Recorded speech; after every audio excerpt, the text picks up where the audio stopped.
I wanted to start off talking about the money that went to US 23 for the study for the Ohio Department of Transportation. You put money back in last year, I think it was, for that study to be done. But I can tell you all full and well, talking to ODOT, talking to TMACOG, they have told me we are decades away from that ever coming to fruition.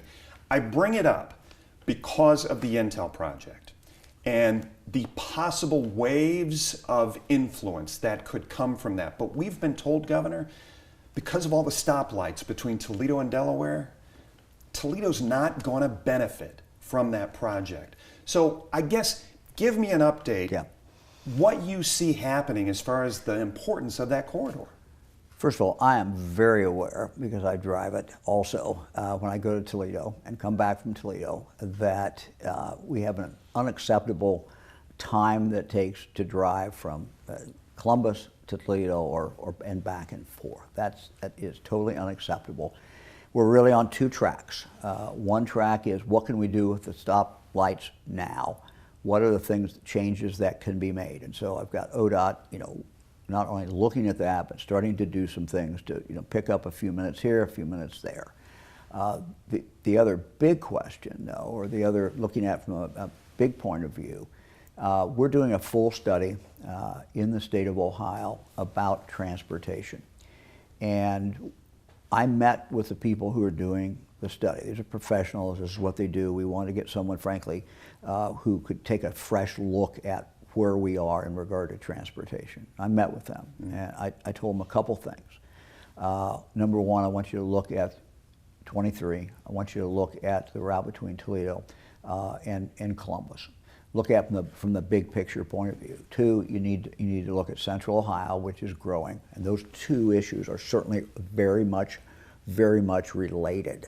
What we do to deal with the growth in Central Ohio so people can get around is linked directly into what happens in that route between Toledo and Columbus. I also told them to look at Eastern Ohio, and there's a road in Eastern Ohio that we want them to look at, that the people in that part of the state are looking at as far as economic development. So I had three specific things, but they're looking at absolutely everything.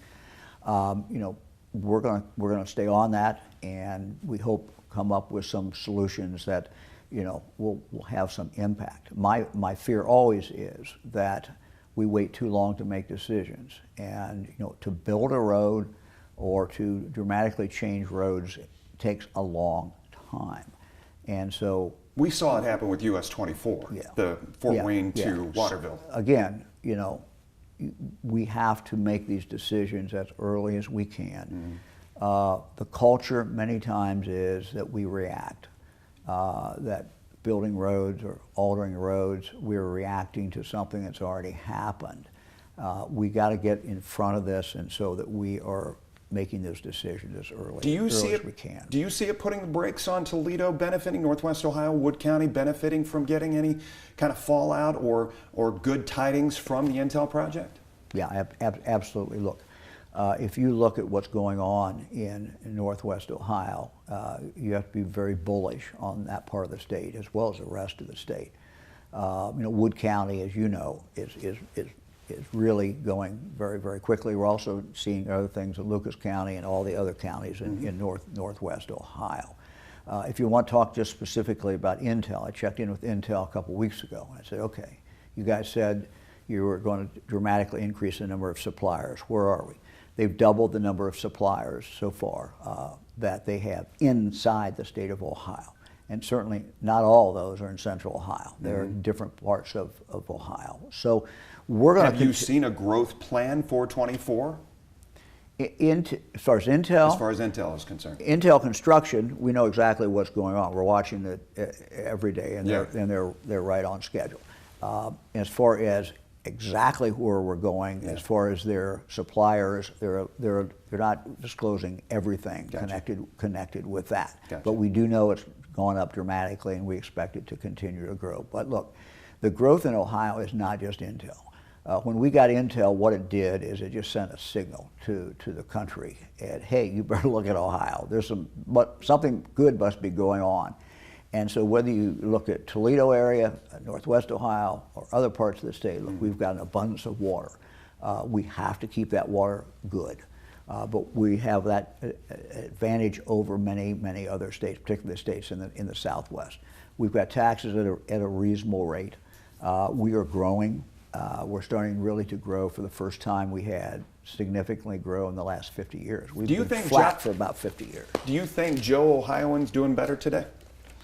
Look, I think it's always the individual. And you can't make blanket statements, but Ohio's economy is moving forward, and we're creating more jobs every day than we have people to fill them.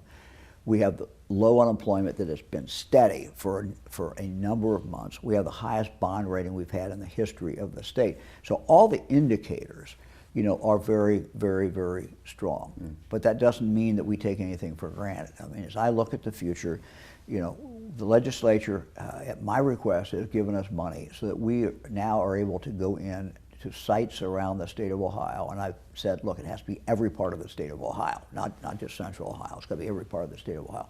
And put money in so that those sites are in fact ready. What we found with businesses who are coming in here, they don't want to wait.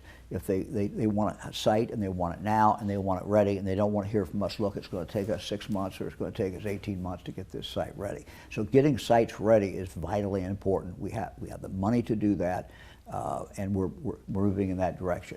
The other thing we have to continue to do every single day is to do everything we can to educate our young people.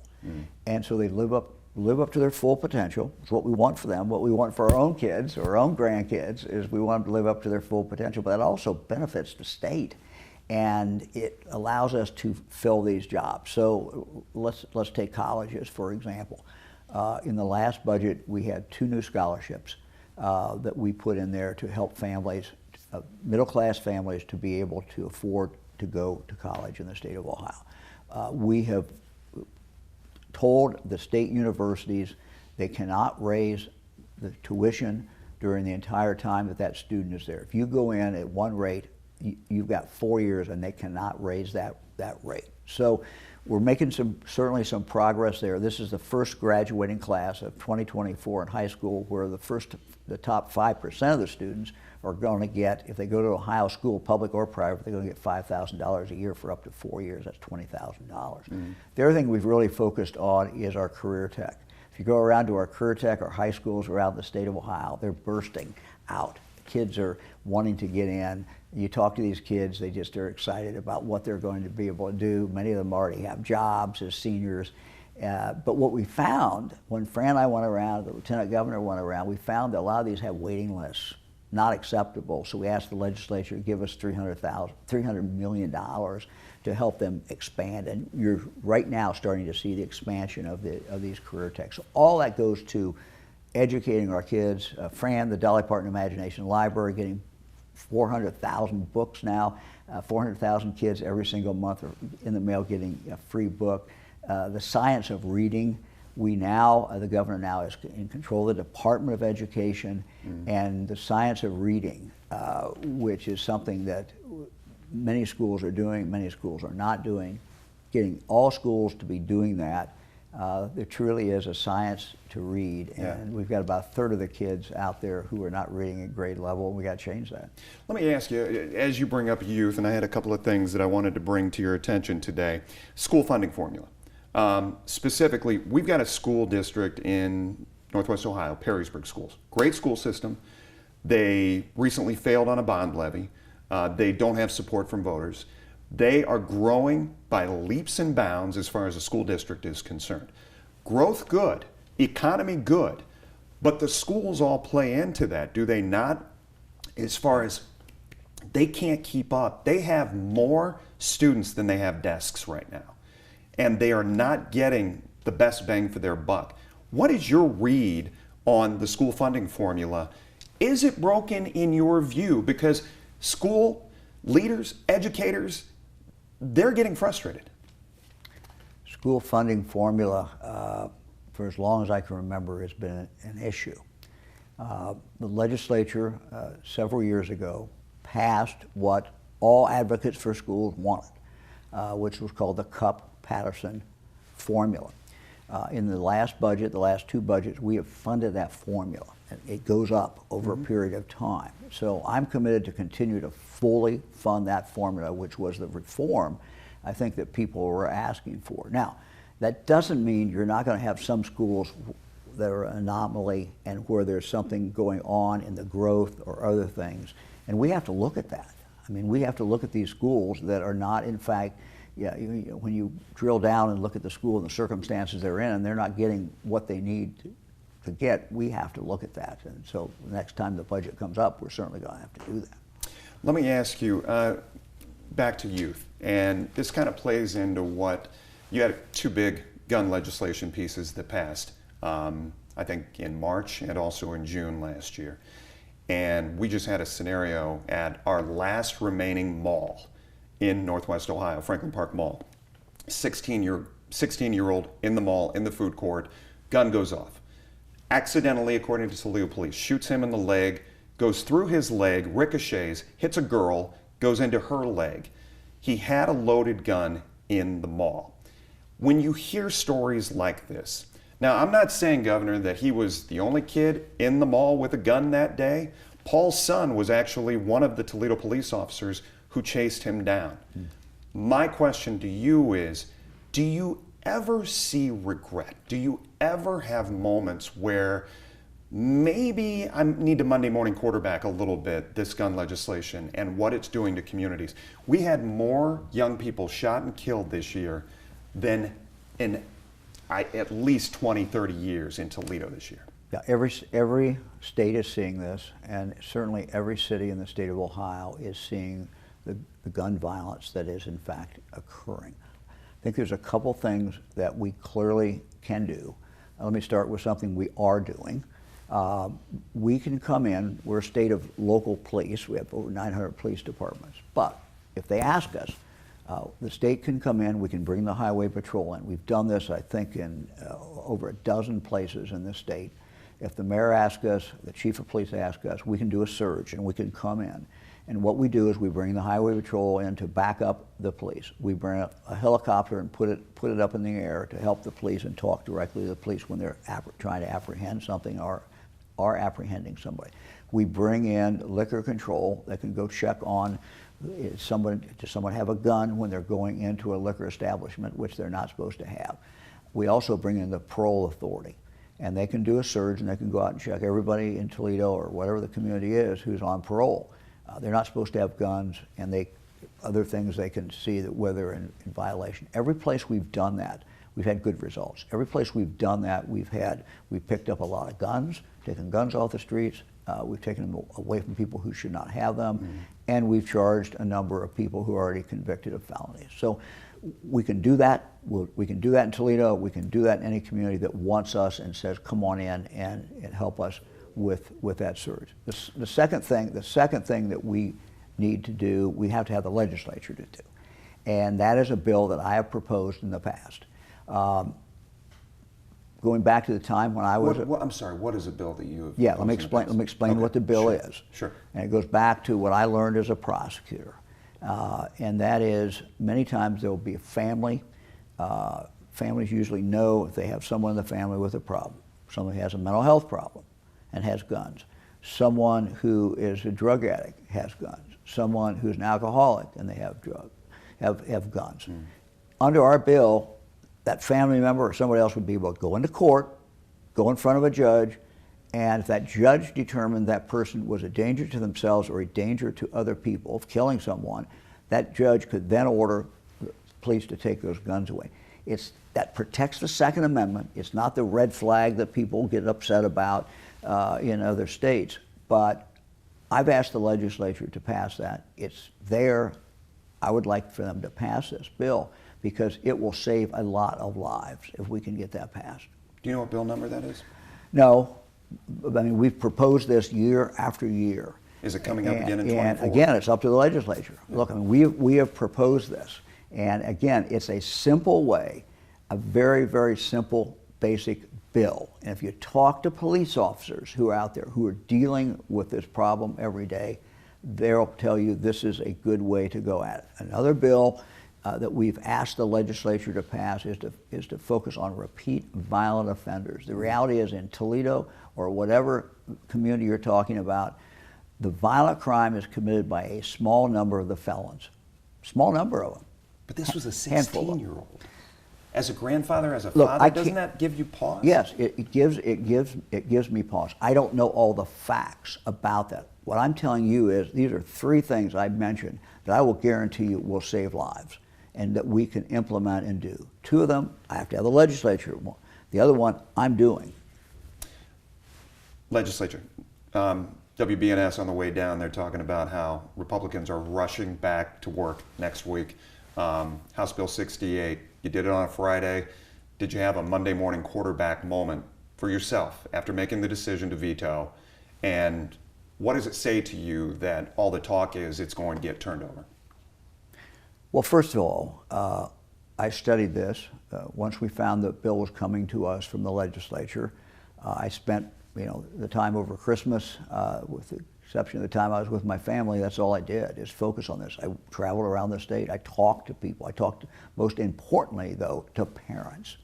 And I made the decision to veto that bill after talking with parents. And parents told me my child would be dead but for this help. My child, we struggled and struggled and struggled, and we got the child help, and we made a very difficult decision, but it was a decision that we knew was in the best interest of our child. I've talked to now adults who were children who have said, I would have committed suicide, but for the ability to do this. So I signed this bill because frankly, or I vetoed the bill. If I'd signed it, if I'd signed this bill, I would have been saying the state of Ohio, the government, knows more than the people who love that child the most, and that is the parents, the people who have lived with that child, who've agonized over the challenges that child has faced.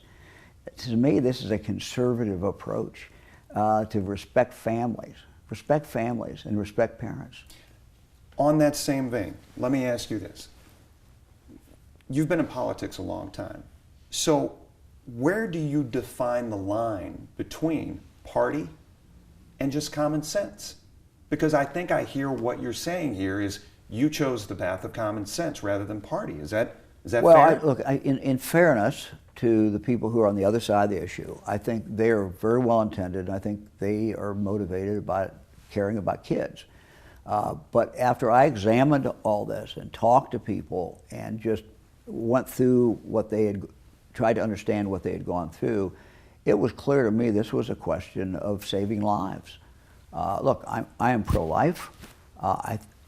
We have worked very hard to save lives out on the highways. We're doing all kinds of things. And in this bill, I think if this bill had passed, I think we would have taken away something that parents were able to do that would help save their child's life. We should not do that. Government should not do that.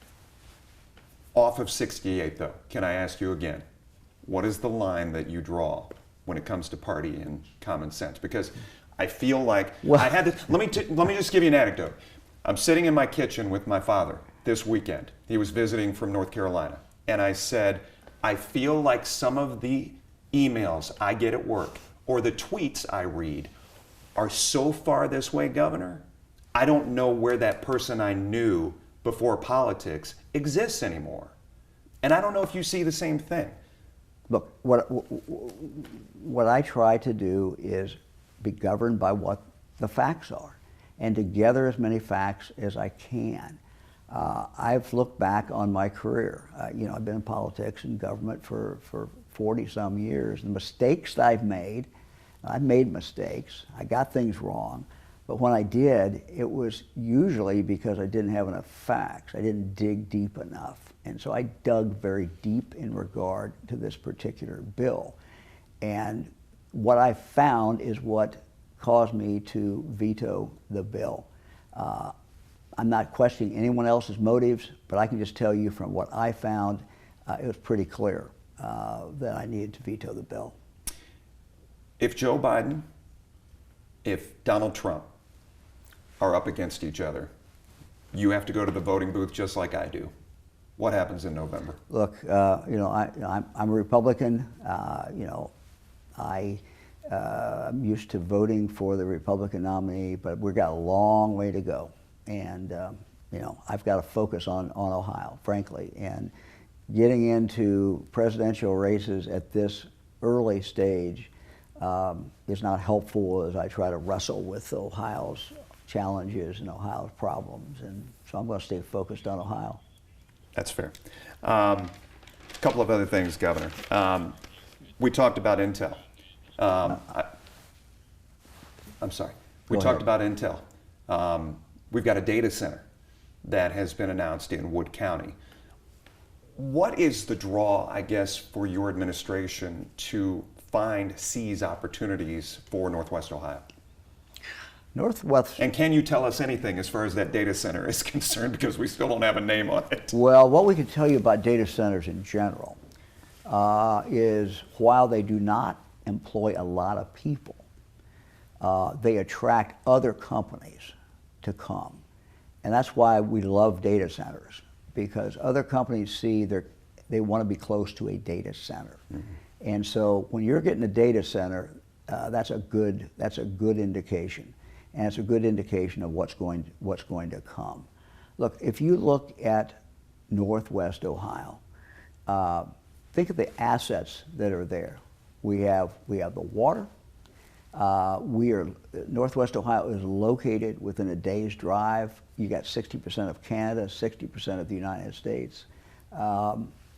You've got a good workforce. I mean, think of the workforce. So all of these things are just very, very positive. And if we can, you know, make sure that we are educating people and make sure that everybody has great opportunities, we're going to be just fine.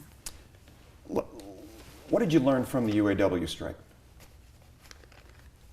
Look, you know, it's not government's job to interfere in negotiations that are going on. And you know, you need to stand back and let those things get worked out, and it did. It did in fact get worked out. I think if you look at the big picture auto industry, you know, or contracts, well, let me talk about the auto industry in general, though. We are seeing obviously a transition, and we're going away from, you know, Ohio has historically been a great auto manufacturer, but also a great auto parts manufacturer. But now we're moving, and we don't know how quickly, but we're moving to electric. So what we have concentrated on, one of the things we've concentrated on is let's make sure that we are in this new industry, because it is changing. And we get, you know, a battery plant that's now being built in Jeffersonville. We've got other things around the state. So, you know, we're excited about that. And I think that you know, one of our challenges is to make sure that we get out there and have enough places where people can plug in. We were the first state, I'm proud of it, first state of all 50 states to implement the federal program, federal government paying 80% of it, to put these battery chargers, you know, all over the state of Ohio. So dealerships that are coming out and being against the Biden administration pushing so hard to have everybody EV ready, have all of the GM by 2030, are you telling the dealerships to embrace the change?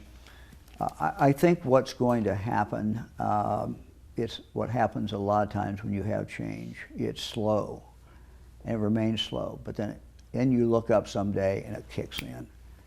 And you know, what we have to do as a state is know that this is coming, and we do, and we have embraced it. So I'm not telling, you know, dealerships to do one thing or the other, but it is going to come. And the more people have confidence, the buyers have confidence, I've got a place to plug in, it doesn't take me too long to recharge, and when I figure out the cost, I'm better off going to electric. Consumers will act in their own self-interest, and that's what we should expect them to do. I wanted to ask you about Lydia Mahalik.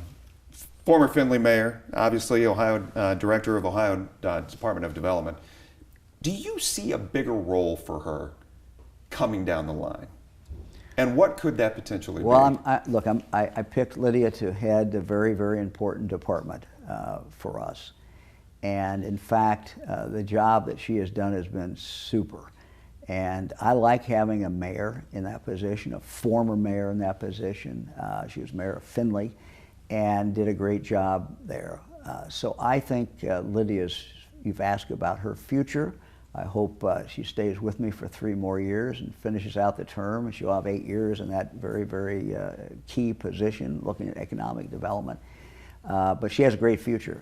Whatever she wants to do, she's going to be able to do in government and in politics. JohnHusted.com has been up and running for quite some time now. I mean, could Lydia potentially be a lieutenant governor candidate? Well, I'll leave that to John and Lydia. I'm not going to get involved in picking John's running mate. But look, yeah, Lydia will do a great job in any position she occupies. She is pragmatic.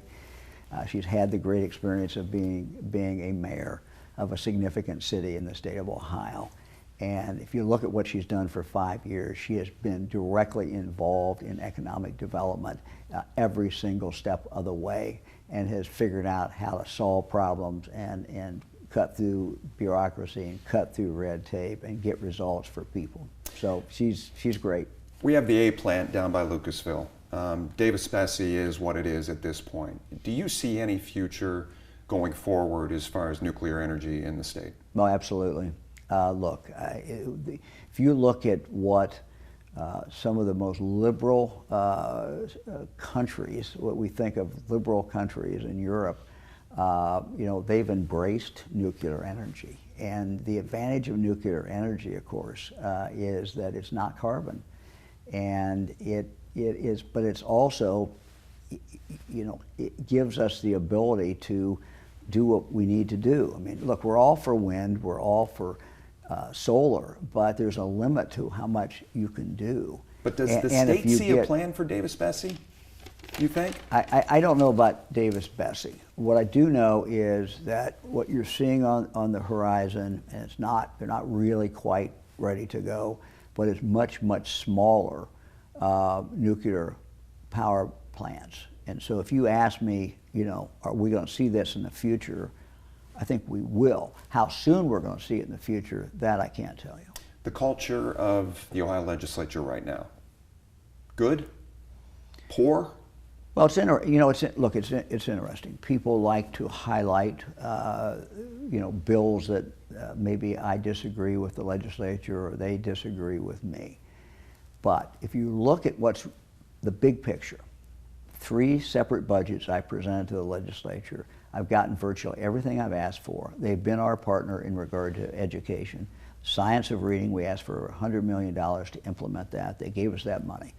We have embarked on a major effort in regard to mental health in the state that has never been done before in the state of Ohio, and they've been with us and given us the money every step of the way. We want to live up to what John Kennedy said in his last major bill he signed 60 years ago, and that is to have, we signed the Community Mental Health Act, to have mental health available to every citizen, no matter where they live or what community. We're moving in that direction. We're not there yet, but this legislature has given me the money for us to continue to move in that direction. Our state parks were neglected for years, frankly.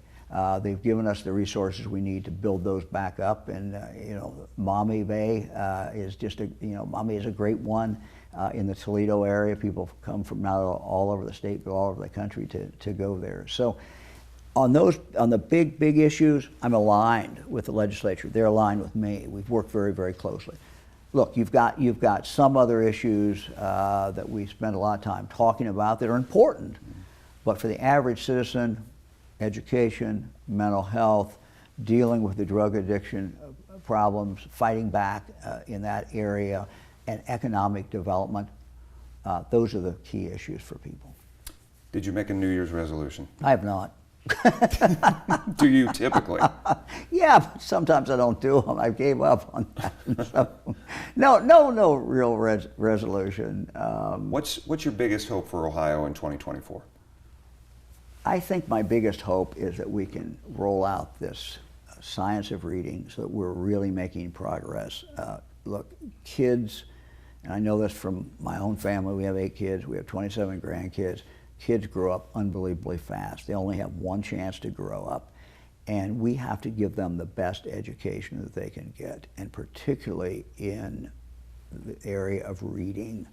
So reading is the key to everything else in school, but it's also the key to everything else in life. And when we still have about a third of our kids who are not reading at grade level in third grade or fourth grade, that's a challenge, and we have to fix it. Governor, thanks for your time. Good to be with you. Thank you very much. Absolutely. Yeah, enjoyed it.